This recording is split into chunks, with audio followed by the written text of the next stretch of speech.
Dutch Bangla bank বাংলাদেশের অন্যতম বড় একটি ব্যাংক। ডাচ বাংলা ব্যাংক বন্ধ থাকবে ৫ দিন। এই বন্ধকালীন সময়ে আপনারা কি ধরনের লেনদেন করতে পারবেন আর কি ধরনের লেনদেন করতে পারবেন না তা নিয়ে আজকের এই ভিডিও।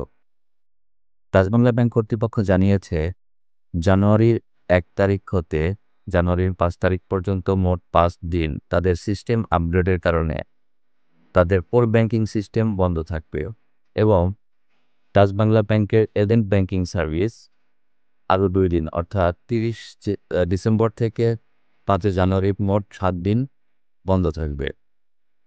এই বন্ধকালীন সময়ে শুধুমাত্র ক্রেডিট কার্ডের গ্রাহকগণ এবং ডাচ বাংলা ব্যাংকের মোবাইল ফিনান্সিয়াল সার্ভিস রকেটের গ্রাহকগণ তাদের স্বাভাবিক লেনদেন করতে পারবেন এবং এটিএম বুথ থেকেও টাকা তুলতে পারবেন। এখন প্রশ্ন আসছে, যারা বিদেশ থেকে টাকা পাঠাবেন তাদের ক্ষেত্রে কী হবে? বিদেশ থেকে যারা টাকা পাঠাবেন তারা আগের মতোই স্বাভাবিক নিয়মেই টাকা পাঠাতে পারবেন, তবে তাদের টাকা জমা হবে এই বন্ধকালীন সময়ের পরে অর্থাৎ ৫ তারিখের পরে জমা হবে।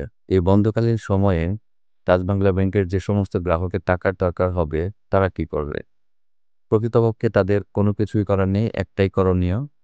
যদি এরকম সম্ভাবনা তৈরি হয় যে এই বন্ধকালীন সময়ে তাদের টাকার দরকার হতে পারে, তবে টাকা আগে থেকেই তুলে রাখতে হবে।